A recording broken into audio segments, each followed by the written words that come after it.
தமயந்தி சீரியலில் நாளைக்கு என்ன நடக்குதுன்னு பார்க்கலாம் வாங்க. எபிசோட் வேறு லெவலில் மாசாக இருந்துச்சுன்னே சொல்லலாம். ஸ்கிப் பண்ணாமல் ஃபுல்லாக நீங்கள் கேளுங்க. அதுக்கு முன்னாடி வீடியோ பிடிச்சிருந்துச்சுன்னா லைக் பண்ண பாருங்கள். ரொம்ப பிடிச்சிருந்துச்சுன்னா நம்ம சேனலுக்கு வந்து சப்ஸ்கிரைப் பண்ணி கண்டினியூஸாக ஆதரவு தாங்க.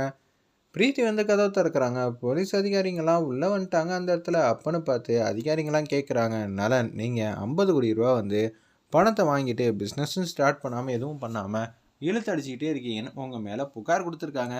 சார், யார் சார் புகார் கொடுத்தது? இன்னொன்று, அந்த ஸ்டார்டிங் ஸ்டேஜில் தான் இருக்குது பிஸ்னஸ். அவ்வளோ ரூபானா நான் வாங்கவே இல்லை. தயவு செஞ்சு என் பையனை பற்றி யாரோ ஒருத்தர் தப்பாக வந்து புரிஞ்சிட்டு இருக்காங்க. கம்ப்ளைண்ட் கொடுத்தது யாருன்னு அபிராமியமாக கேட்குறாங்க. இருப்பினும் வந்து அவர் பதிலே சொல்ல மாட்டேங்கிறாங்க. இந்த நொரநாட்டியம் பேச்செல்லாம் வந்து ஸ்டேஷனில் வச்சு பேசிக்கலாமே. சார், என்ன சார் காமெடி பண்ணுறீங்களா அப்படின்னு சொல்லும்போது, என்ன சார் நலன் வந்து தயவு செஞ்சு விட்டுருங்க சார். அவன் இந்த மாதிரிலாம் தப்பு பண்ண வேண்டிய ஆளே இல்லை. 2 சைடும் வந்து விசாரிங்க. நீங்கள் கம்ப்ளைண்ட் கொடுத்தது யாருன்னு கூட சொல்ல மாட்டேங்கிறீங்களே அப்படின்னு சொல்லி அபிராமி அம்மா வந்து தனியாக வந்து பேசுகிறாங்க. அம்மா, இவங்கள்ட்டலாம் கெஞ்சிக்கிட்டு இருக்க. இவங்க வந்து சும்மாம்மா யார் என்ன ஏதுன்னே தெரியாமல் வந்து வாலாட்டிக்கிட்டு இருக்காங்க. முதல்ல அவங்கள்ட்ட கம்ப்ளைண்ட் வந்து வரவே இல்லை. புகார் யாரும் கொடுக்கவே இல்லை. சும்மா வந்து பண்ணிகிட்டு இருக்காங்க. உண்மையிலே புகார் கொடுத்தாங்களா? நான் 50 கோடி ரூபா வாங்கினேன்னா அதுக்கான எவிடன்ஸ் வேணும். முதல்ல அது இருக்கா? இருக்க வாய்ப்பு இல்லை. ஏன்னா நான் தான் வாங்கவே இல்லையே. சிவசுப்பிரமணியன் தான் உங்கள் மேலே புகார் கொடுத்துருக்காங்க அப்படின்னு சொன்னோன்னா பேர் எதிர்ச்சியாக நிற்கிறாங்க. சிவசுப்பிரமணியனா? சார், அந்த கான்ட்ராக்டே வந்து இன்னும் ஆரம்பிக்கிற ஸ்டேஜ் கூட இல்லை சார். இப்போ தான் டீலிங்கே பேசிகிட்டு இருக்கோம். அதுக்குள்ளே மோசடியா? என்ன நினச்சிட்டு இருக்கீங்க? அதுக்கான ஆதாரம் இருக்க வாய்ப்பே இல்லைம்மா. இன்னும் நம்ம எந்த விதமான அக்ரிமெண்ட்டில் கூட சைன் பண்ணல. நம்ம இப்போ தான் வந்து லோகோவே வந்து இன்ட்ரோ பண்ணி வச்சுருக்கோம். அப்படி இருக்க சுச்சுவேஷனில் இதெல்லாம் பச்சை போய், டேய் நலன், எதுக்காக இது மாதிரி பண்ணியிருக்காங்க? தமயந்தி மெஸ்ஸை திறந்தல்ல, அதுக்கான பின் விளைவுகள் தான் இதெல்லாங்கிற மாதிரி யோசிக்கிறாங்க. அந்த இடத்துல ராம் பிரசாத் நலனோட அப்பா, இவனுக்கு இதெல்லாம் தேவைதான். என்னை கூட்டிகிட்டு போகிறதுக்கு பேப்பரே ஆதாரம் எதுவும் வச்சுருக்கீங்களா அப்படின்னு சொல்லி கேட்டோன்னே எதுவுமே இல்லை போல இருக்குது. அந்த இடத்துல ஒன்றை வந்து என்கிட்ட அந்த ஆதாரம்லாம் இருக்குன்னு ஏஜிஆர் வந்து வராங்க. டேய் ஏஜிஆர், எதுக்குடா நீ இங்கே வந்து பிரச்சனை பண்ணிகிட்டு இருக்க? எனக்கு ஒரு பிரச்சனைனா முன்னாடி வந்து நின்றுவியே. ஆமாண்டா, முன்னாடி வந்து நின்றுவேன். நான் எதுக்காக வந்திருக்கேன்னு தெரியுமா? இப்போ ஒட்டுமொத்த அதிகாரத்தையும் சிவசுப்பிரமணியன் என்கிட்ட வந்து கொடுத்துட்டாங்க. அப்படி இருக்க சூழ்நிலை நான் இந்த வாட்டி எதுக்காக திட்டம் போடணும், அதெல்லாம் சிறப்பாக வந்து செஞ்சிருவேன்ல அப்படின்னு சொல்லி 50 கோடி ரூபா வாங்கினதுக்கான ஆதாரம் எல்லாத்தையும் வந்து காட்டுறாங்க. ஆனால் நலன் வந்து 5 கோடி ரூபா தான் வாங்கியிருக்காங்க. அதுவும் அட்வான்ஸ் பேமெண்ட்டாக. சப்போஸ் பிஸ்னஸ் வந்து ஆரம்பிக்கலைன்னா 1 கோடி ரூபா சேர்த்து வந்து கொடுக்கணும் தான் அந்த இடத்துல அக்ரிமெண்ட்டே போட்டிருந்தாங்க நம்ம நலனும் சிவசுப்பிரமணியனும். ஆனால் 50 கோடி ரூபா வாங்கிட்டாங்கன்னு இவர் மேலே பொய்யா வந்து ரெடி பண்ணியிருக்காங்க. அந்த இடத்துல என்னமோ சொன்னீங்க வாங்கலைன்னு, அதான் ஆதாரம் வந்து கொடுக்குறாங்க. சார்கிட்ட பேப்பர் இருக்குப்பா அவனை கூட்டிகிட்டு போகிறதுக்கு, அந்த பேப்பரும் வந்து வாட்சி காட்டணுமா அப்படின்னு சொன்னேன். எதுவுமே செய்யாமல் பட்டத்தின் உச்சத்தில் இருக்காங்க. இருங்க சார், நான் இப்போ சிவசுப்பிரமணியன் ஃபோன் அடிக்கிறேன்னு சொல்லி பார்த்தா அங்கே வந்து ஃபோன் அடிக்கிறாங்க. ஃபோன் வந்து ரிங் போயிட்டே இருக்கு, ஆனால் இருக்கவே இல்லை. டே, அவர் நேத்தியே வந்து லண்டன் வந்து போயிட்டாருடா, நீ மெஸ்ஸை திறந்த அன்றைக்கி நைட்டே. அப்படி இருக்க சுச்சுவேஷனில் உனக்கா இங்கே பேச யாருமே இல்லை. ஃபுல் அத்தாரிட்டி என்கிட்ட கொடுத்துட்டாரு. அப்போ நான் உனக்கு இறக்கம் காட்டுவேனா? அதுக்கு வாய்ப்பே இல்லைல்ல அப்படின்னு நம்ம நலன் வந்து பேசிகிட்டு இருக்காங்க. என்ன செய்யணும் ஏது செய்யணும்னு தெரியாமல் தடுமாற்றத்தீனில் இருக்காங்க நம்ம தமயந்திலேருந்து எல்லாரும். மாமா, உங்கள் பிள்ளைய வந்து கூட்டிகிட்டு போகணுன்னு போலீஸ்லேருந்து எல்லாரும் பேசுகிறாங்க. ஆதாரம் எதுவுமே இல்லாமல் தான் வந்திருக்காங்க. தயவு செஞ்சு அதெல்லாம் போயின்னு உங்களுக்கே நல்லா தெரியும்ல, பேசுங்க மாமா. நலன் பண்ண தப்பு ஒன்று நம்பினது. உனக்கு மெஸ்ஸை வந்து திறந்து கொடுத்தான்ல, ஒன்றும் பெறாத மெஸ்ஸை வந்து திறக்காதன்னு தலைபாடாக அடிச்சுக்கிட்டேன். நீ இந்த வீட்டுக்கு வந்து என்னத்தை சாதிச்ச? நலனோட வாழ்க்கையை தலைகீழாக ஆக்குனது தான் மிச்சமாக போச்சு. சரி சார், நான் இப்போ என் லாயருக்கு வந்து ஃபோன் பண்ணுறேன் அப்படின்னு சொன்னோன்னே ஃபோனை வந்து பிடிங்கிட்டாங்க. நீங்கள் இப்போ என்னென்னமோ வந்து சொல்லிகிட்டு இருக்கீங்க. இதெல்லாம் கேட்க வேண்டிய அவசியம் இல்லை, தேவையில்லை.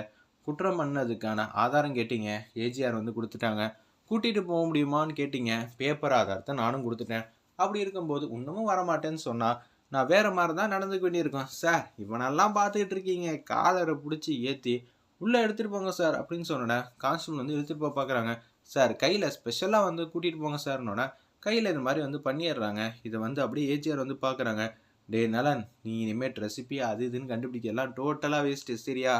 இனிமேட்டு நான் தாண்டா இங்கே நம்பர் 1 சிவசுப்பிரமணியனோட சேர்ந்து அந்த நீங்கள் லோகோ வந்து ஆரம்பிச்சு வச்சிங்களே அந்த ப்ராஜெக்டை நான் வந்து டேக் ஓவர் பண்ண போகிறேன். இனிமேட்டு உன்னால் இங்கே எதையுமே மாற்ற முடியாதுங்கிற மாதிரி யோசிக்கிறாங்க. அந்த இடத்துல நம்ம ஏஜிஆர் இதை கேட்டோன்னு வந்து உச்சக்கட்ட கோவத்தில் வந்து அப்படியே வந்து தரன்னு நல்லன்னு வந்து ஜீப்பில் வந்து ஏற்றுறாங்க. பார்க்குறதுக்கு பாவமாக இருந்துச்சுன்னே சொல்லலாம். அப்போன்னு பார்த்து தமயந்திலேருந்து எல்லாரும் ஸ்டேஷனுக்கு வந்து வந்துடுறாங்க. வழக்கறிஞர் வந்து வரல. ராம் பிரசாத் வந்து கடுப்பாயிட்டாரு. உச்சக்கட்ட கோவத்தில் வந்து பேசுகிறாங்க. நலனை இது மாதிரி நீங்கள் உள்ளே வச்சுருக்குது கொஞ்சம் கூட நியாயமே இல்லை. அவன் 5,00,00,000 கிட்ட தான் பணம் வாங்கியிருக்கான். அந்த அக்ரிமெண்ட்ல வந்து என்ன இருக்குன்னு தெரியுமா உங்களுக்கு? எதுவா இருந்தாலும் வழக்கறிஞரோட வந்து பாருங்க. என்கிட்டலாம் சும்மாலாம் பேசிட்டு இருக்காதீங்க அப்படின்னு சொல்லி அந்த இடத்துல வந்து தனியா வந்து முடிவு எடுக்கிறாங்க. அந்த இடத்துல அதிகாரி, நான் என்ன சொன்னேன்? வழக்கறிஞரோட வந்து பேசுறதா பேசுங்க. உங்ககிட்ட வெட்டியா பேசி என்னால எனர்ஜிய வந்து வேஸ்ட் பண்ண முடியாது. போங்கன்னு சொல்லி அடிக்காத குறையா வந்து தொரத்தி விட்டாங்க அவங்க.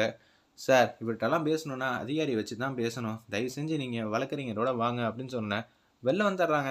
எல்லாம் இவளால வந்தவன நான் வேணாம். வழக்கறிஞர் வந்து ரெடி பண்ணட்டுமா? என் மெஸ்ஸுக்காக பேசுனாங்கல்ல, அவங்கள வேணா ஃபோன் அடிச்சு வர சொல்லட்டுமா? என்ன அன்பு பாசத்த ஓவரா வந்து கொட்டுறியா? இப்ப நீ ரெடி பண்ற வழக்கறிஞர் வந்து வரணும். அவங்க சொதப்பணும். அப்புறம் நலன் வந்து நிரந்தரமா உள்ள இருக்கணும். உனக்கு மெஸ்ஸ பத்தி எந்த விதமான கவலையும் இல்லாம இருக்கலாம். அப்படிதான் நீ யோசிச்சுட்டு இருக்க. அப்படியெல்லாம் வந்து யோசிக்க மாட்டாங்க அப்படின்னு சொல்லும்போது, நானே பார்த்துக்கிறேன். நீங்க எல்லாரும் வீட்டுக்கு போய் தொலைங்க. நலனை எப்படி கொண்டு வரணும்னு நல்லாவே தெரியும். அபிராமி எப்ப பார்த்தாலும் தமயந்திக்காக வந்து சப்போர்ட் பண்ணி பண்ணி இப்ப பார்த்தியா எந்த கதியில நிக்கிற? நீ பெத்த பையனுக்கு ஏதாவது ஒரு பிரச்சனைனா நீ வந்து நின்றுப்ப.